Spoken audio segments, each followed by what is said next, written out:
Voilà, il y a notre ami qui nous montre comment les pôles se ferment et d'une façon didactique, quoi. Ici, il faut homogénéiser la chose avec notre substrat qui est déjà humide. L'homogénéité doit être quasiment parfaite. Voilà. Après l'homogénéisation, l'étape qui suit, c'est le tassage. Il faut tasser le substrat à l'intérieur de nos sachets qui ont un seul pôle qui est déjà complètement fermé. Alors, il faut prendre soin de tasser sérieusement. Parce que si vous ne le faites pas bien, les mycéliums ne savent pas sauter des espaces vides. Voilà. Alors, il y a des accidents qui arrivent. Il peut arriver que les sachets soient troués, comme ici par exemple. À ce moment-là, il ne faut pas laisser payante la plaie, si je peux l'appeler comme ça. Alors d'habitude, il faut couvrir cette ouverture par un ruban adhérent, un ruban d'adhésion. Et nous allons montrer comment ça se fait. Ce ruban-là qu'on appelle communément scotch.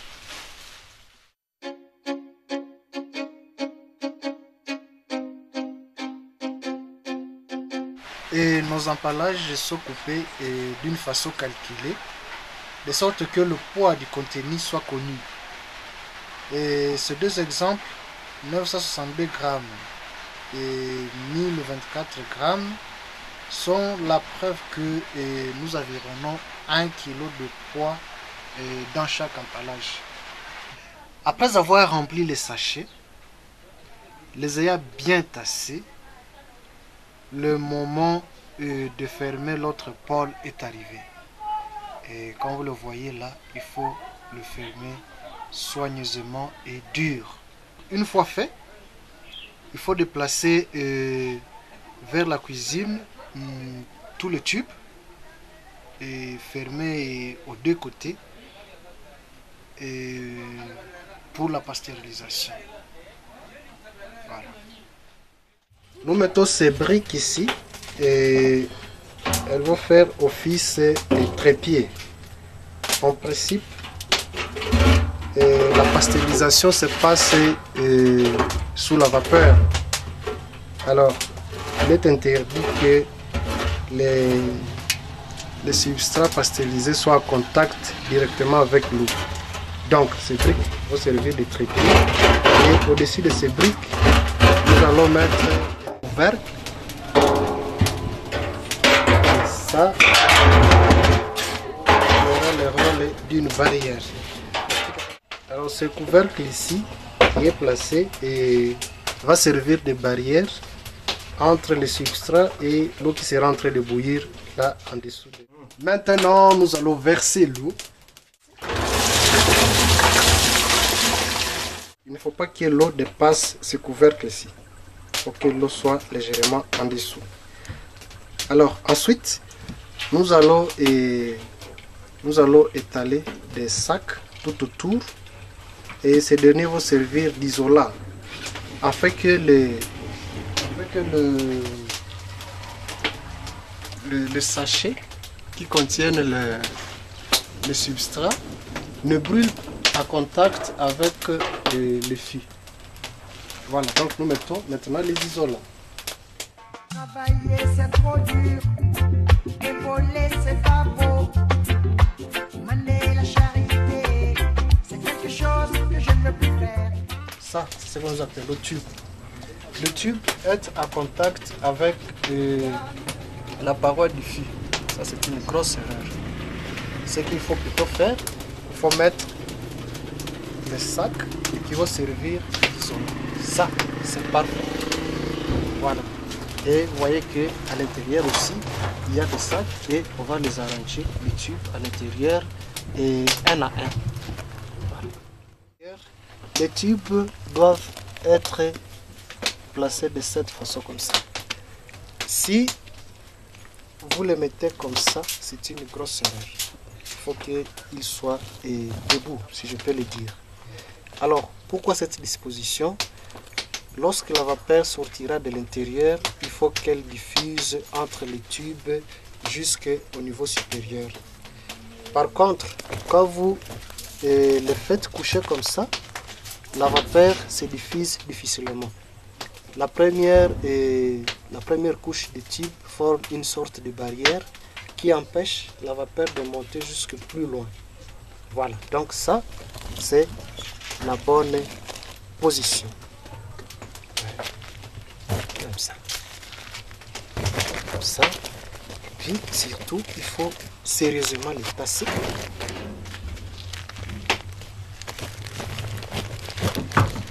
Il faut sérieusement les tasser afin que le fil contienne un grand nombre de tubes.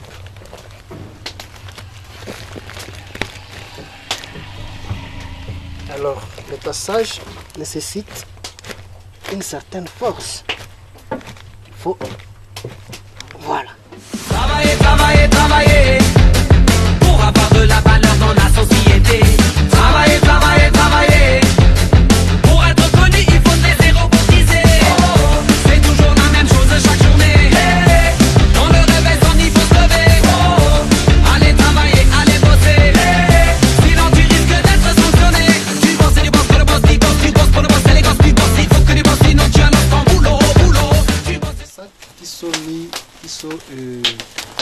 qui sont mis à dernier lieu servent de couvercle parce que normalement nous allons augmenter, ça sera un état qui va dépasser le lèvre des fils.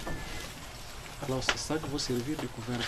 Et quand vous les mettez, il faut les renverser. Il faut que la base du sac soit à l'extérieur. Ouais, il faut que la base du sac soit à l'extérieur. Parce que c'est elle qui va servir les coins. Les coins vont servir d'un joint pour fermer la tête de notre fil. Donc vous voyez que ça peut même prendre cette dimension-là. Voilà. Travailler, travailler pour être connu, il faut des zéros cotisés. C'est toujours la même chose chaque journée.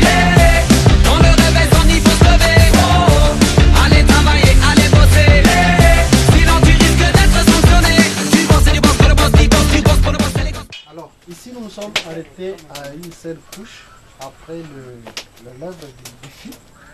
Mais des fois on peut dépasser jusqu'à 3 ou 4 couches. Voilà. Alors, quand on ferme avec le sac, il faut faire en sorte que la fermeture soit complètement bloquée.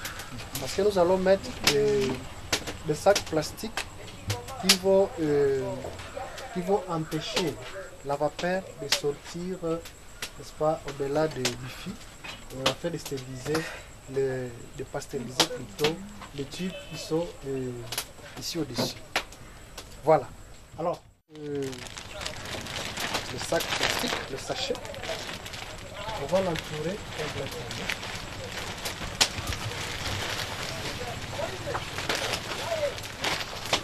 On va l'entourer complètement autour du fil. À cela, on va ajouter d'autres sacs qui vont servir de support.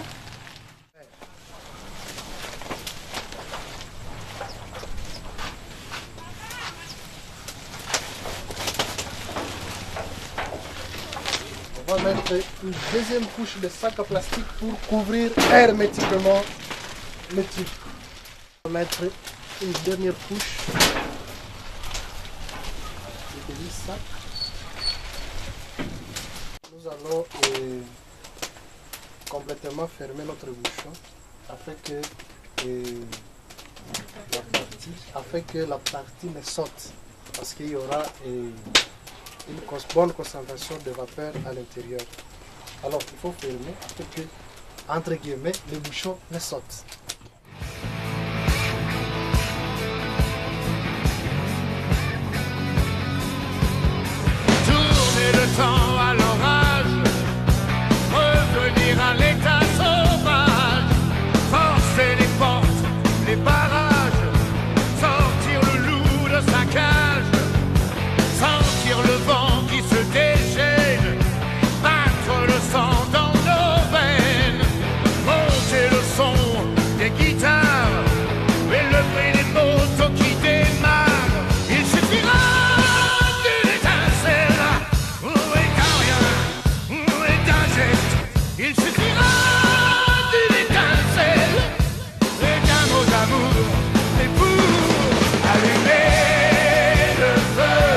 Wanasema moto moto moto, tunauwasha moto, hauzimiki moto. Wanasema moto, jamani moto moto, watoto wa Tandale moto, wa Kinondoni wanangu wa Mbagala.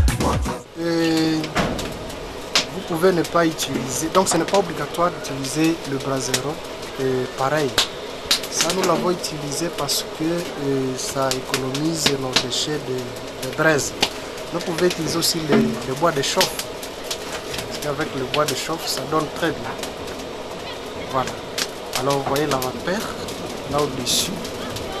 Ça c'est un signe que la pasteurisation marche très bien. Alors ça c'est juste une petite vapeur qui s'échappe, mais le gros est à l'intérieur, condamné à l'intérieur. Et là ça pasteurise très bien le contenu. Alors ici nous sommes dans la chambre, la salle d'inoculation.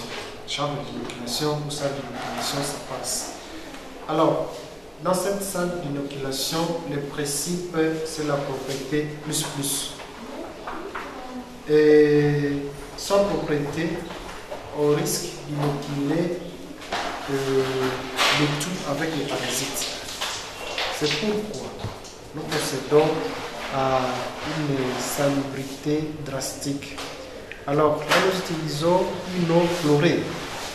Et le chlore que nous utilisons c'est la chlorine.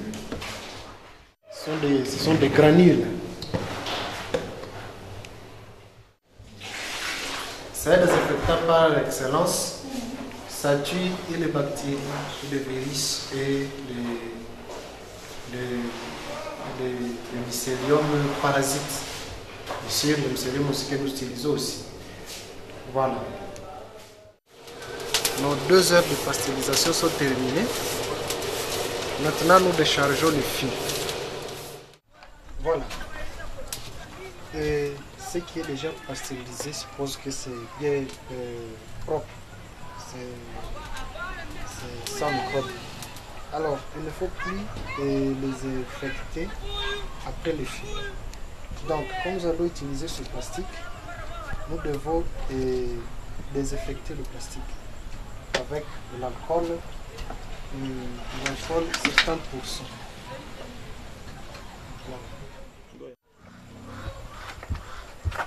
Là. Et c'est très chaud, c'est pourquoi il faut utiliser des gars de ménage. Ça arrive des accidents pareils. Lorsqu'il y a des tubes qui tombent par terre, il faut les ramasser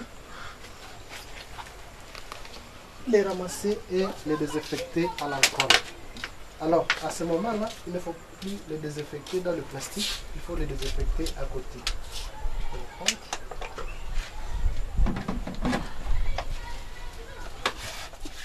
Passez l'alcool sur votre main. Dès l'alcool, vous voyez comment ça change un peu de morphologie une fois pasteurisé.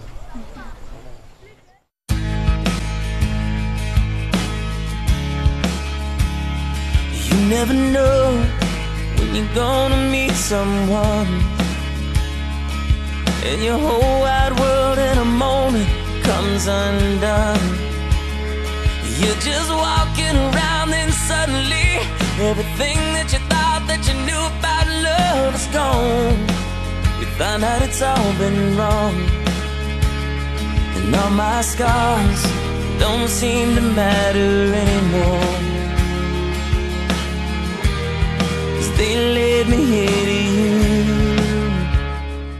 Il y a aussi d'autres accidents qui peuvent survenir au cours de la pasteurisation. C'est lorsque